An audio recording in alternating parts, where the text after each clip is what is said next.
Very good morning, welcome to for the people. నేను పద్మ. ఇక టాపిక్లోకి వెళ్ళిపోదాం.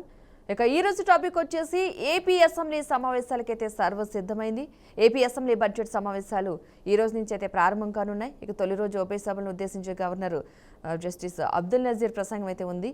అనంతరం సభ అయితే రేపటికి వాయిదా వేస్తారు. సభ వాయిదా పడిన తర్వాత బీఎస్సీ సమావేశాలు ఎన్ని రోజుల పాటు సమావేశాలు నిర్వహించాలి, ఏ రోజు ఏ అంశంపై చర్చించాలి అనే ఎజెండాను అయితే ఖరారు చేయడం జరుగుతుంది. మొత్తం 2 లేదా 3 వారాల పాటు సమావేశాలు జరిగే అవకాశం ఉన్నట్టుగా తెలుస్తోంది. ఈ బడ్జెట్ సమావేశాలకు వైసీపీ అధినేత మాజీ ముఖ్యమంత్రి వైఎస్ జగన్మోహన్ రెడ్డి సహా ఆ పార్టీ ఎమ్మెల్యేలు అయితే హాజరు కానున్నట్లుగా తెలుస్తోంది. తమకు ప్రతిపక్ష హోదా ఇవ్వాల్సిందే అని పట్టుపట్టే అవకాశాలు కూడా ఉన్నట్టుగా అయితే తెలుస్తుంది. మొత్తంగా ఈ బడ్జెట్ సమావేశాలకు సంబంధించి మొదటి రోజు గవర్నర్ ప్రసంగానికి మాత్రమే హాజరవుతారా లేదా కంటిన్యూగా సెషన్స్ మొత్తం హాజరవుతారా అనే ఒక ప్రశ్న అయితే ఉత్పన్నం అవుతుంది. చూద్దాం.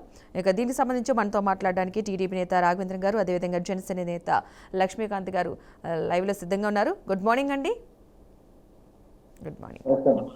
ఓకే, రాఘవేంద్ర గారు చెప్పండి, అసలు ఈసారి వైసీపీ అధినేత జగన్మోహన్ రెడ్డి అసెంబ్లీకి హాజరవుతాను గవర్నర్ ప్రసంగానికి అని మాత్రం అంటం జరిగింది. సో ఏ నిమిత్తం హాజరవుతున్నారని అనిపిస్తుంది మీకైతే ఈసారి అసెంబ్లీ సమావేశాలకి అంగీకారం తెలపడానికి?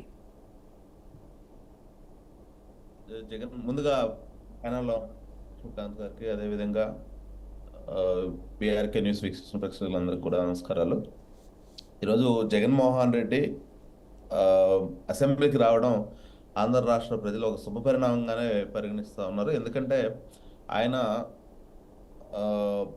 ఇంటెన్షన్ ఏదైనా సరే, అంటే ఆయన వెనకాల ఉండుండొచ్చు. ఎందుకంటే నేను కంటిన్యూగా 60 రోజులు అసెంబ్లీకి వెళ్ళకపోతే నా సభ్యత్వం క్యాన్సిల్ అవుతుంది, ఎమ్మెల్యేగా ఉండే అర్హత కూడా నేను కోల్పోతానని, అదేవిధంగా ఆయనకు కానీ ఆయన 11 మంది ఆయన క్రికెట్ టీం ఏదైతే ఉందో వాళ్ళకు కూడా ఆయన అనిపించి ఉండొచ్చు, అందువల్ల వాళ్ళు వస్తుండొచ్చు. కానీ అయితే ఈయన అసెంబ్లీకి వచ్చి ఏదైతే ప్రజా సమస్యల గురించి గతంలో కంటే కూడా, గతంలో ఏం చేశాడు, ఇంతకుముందు ఎప్పుడు కూడా అసెంబ్లీకి ఏదో డే 1 వచ్చాడు, ఏదో ప్రమాణ స్వీకారం చేసేసి వెళ్ళిపోయాడు. కానీ అప్పటి నుంచి కూడా ప్రజా సమస్యల గురించి ఎక్కడ కూడా ఆయన మాట్లాడలేదు. మేము పదే పదే తెలుగుదేశం పార్టీ తరఫు నుంచి మేమేం కోరుకుంటున్నామంటే, ఇది ప్రజాప్రభుత్వము, ప్రజల పక్షాన మేము ఏదైతే వాళ్ళ సమస్యలు ఉన్నాయో వాళ్ళకి ఇంతవరకు 2019 to 2024 ఏవైతే అభివృద్ధి సంక్షేమ పథకాలు కుంటుపడిందో వాటన్నిటిని కూడా రెన్యూవల్ చేసుకుంటూ వాటికి ప్రజలకి మంచి చేసే విధంగా ఆంధ్ర రాష్ట్ర అభివృద్ధి కోసం మేము ముందుకెళ్తా ఉన్నాం.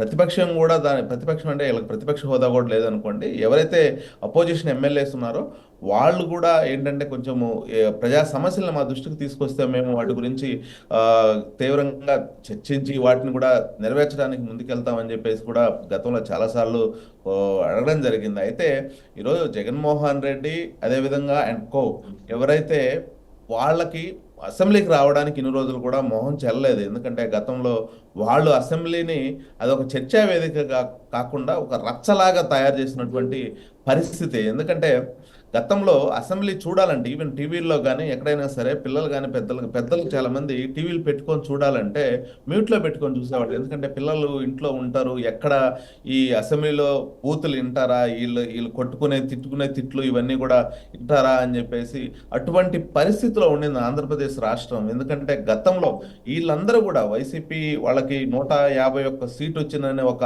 అహంభావం కావచ్చు, ఇంకా మమ్మల్ని ఎవరు ఏమీ చేయలేరు, వీళ్ళని ప్రతిపక్షంలో ఉన్నటువంటి ఆ రోజు పార్టీ చంద్రబాబు నాయుడు గారు కానివ్వండి, అదేవిధంగా టీడీపీ ఎమ్మెల్యేలు కానీ నోటికి వచ్చినట్టు దురుసుగా మాట్లాడడం, బూతులు మాట్లాడడం, అదేవిధంగా ఎవరైనా ఏదైనా సమస్యలు లేవనెత్తితే వాళ్ళ గొంతు అక్కడే నొక్కినటువంటి పరిస్థితిలో కొంతమంది ఎమ్మెల్యేలు మరీ పరుషజాలం వాడినటువంటి పరిస్థితి ఆ రోజు మనం అసెంబ్లీ సెషన్స్లో చూసాం. ఇప్పుడైతే మాత్రం ఖచ్చితంగా ఇవన్నీ కూడా జగన్మోహన్ రెడ్డికి ఒక మైండ్లో ఉన్నాయి. నేను ఇలా చేశాను, నన్ను కూడా ఈ విధంగా ఇబ్బంది పెడతారేమో, నన్ను టార్గెట్ చేస్తారేమో అనే ఒక ఇదిగా ఉంది. కానీ ఆ రోజు వీళ్ళు ఎన్ని చేసినా సరే మా అధినాయకుడు నారా చంద్రబాబు నాయుడు గారు ఆ రోజు పట్టు వీడకుండా ప్రజా సమస్యల మీద ప్రతిరోజు కూడా అసెంబ్లీకి వెళుతూ అసెంబ్లీలో ప్రజా సమస్యల మీద గలమెత్తినటువంటి పరిస్థితి ఆ రోజు ఉండింది.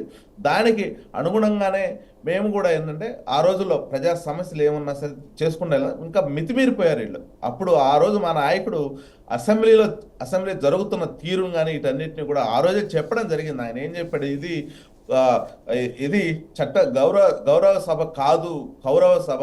దీన్ని గౌరవ సభ మార్చినప్పుడే నేను అసెంబ్లీలో అడుగు పెడతానని చెప్పి ఆ రోజు అసెంబ్లీ నుంచి బయటికి వెళ్ళి మళ్ళీ ముఖ్యమంత్రి అయ్యి ఈరోజు ఏదైతే కౌరవ సభ 2019 నుంచి 2024 వరకు కౌరవ సభ ఉందో దాన్ని ఈరోజు గౌరవ సభగా మార్చే విధంగా కూడా ఈరోజు ఏపీ ప్రభుత్వం ముందుకెళ్తా ఉంది. ఇక్కడ ఎవరికి కూడా తారతమ్యాలు లేకుండా అసెంబ్లీ రూల్ బుక్ ప్రకారం అసెంబ్లీ స్పీకర్ గారు అసెంబ్లీని ఖచ్చితంగా ఏంటంటే ప్రతి ఒక్కరికి ఎవరికి ఎంత టైం ఇవ్వాలి, ఎవరెవరు ఏ సమస్యల గురించి మాట్లాడాలి అనే విషయాన్ని అన్నింటినీ కూడా క్షుణ్ణంగా తీసుకొని ముందుకెళ్తారు. అయితే వైసీపీ వాళ్ళు నేను ఒకటే కోరుకుంటా ఉన్నా, మీరు అసెంబ్లీకి రాండి, అసెంబ్లీకి వచ్చి ప్రజా సమస్యలని లేవనెత్తండి.